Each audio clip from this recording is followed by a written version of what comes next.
जीवन की मौलिक इकाई का पहला प्रश्न है लघुत्तरीय प्रश्न, जो कि 2 मार्क्स का आता है। जिसमें पहला प्रश्न कह रहा है कि कोशिका की खोज कब और किसने की। तो इसका सही उत्तर है कि कोशिका की खोज सन 1665 में रॉबर्ट हुक ने की थी। उन्होंने कॉर्क की पतली स्लाइड को सूक्ष्मदर्शी से देखकर कोशिकाओं का पता लगाया था। वहीं दूसरा प्रश्न कह रहा है कि कोशिका को जीवन की रचनात्मक और क्रियात्मक इकाई क्यों कहा जाता है।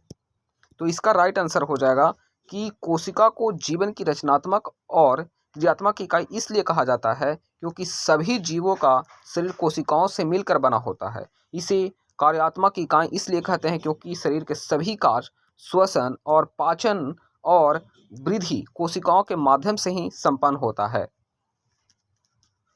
वहीं तीसरा प्रश्न कह रहा है कि CO2 और जैसे पदार्थ कोशिका के अंदर और बाहर कैसे आते जाते हैं। तो इसका राइट आंसर है कि कोशिका का आवागमन विसरण डिफ्यूजन द्वारा होता है। विसरण वह प्रक्रिया है जिसमें पदार्थ उच्च साधारण से भिन्न साधारण की ओर जाते हैं। जल भी इसी सिद्धांत का पालन करता है। जब जल प्लाज्मा झिल्ली से होकर उच्च साधारण से निम्न साधारण की ओर जाता है तो इस प्रक्रिया को हम प्रसरण यानी ओस्मोसिस कहते हैं। ठीक है।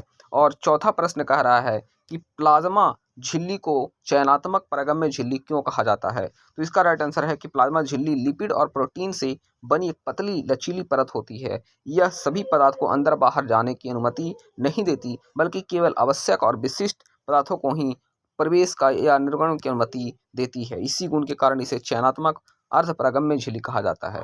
तो प्यारे साथियों, डिटेल में देखने के लिए हमारे चैनल को डिस्क्रिप्शन में जाएं, पूरा वीडियो मिल जाएगा। अभी के लिए बहुत बहुत धन्यवाद। और चैनल को सब्सक्राइब नहीं किया है तो चैनल को सब्सक्राइब कर लीजिए। फिर मिलते हैं हम अगले वीडियो में।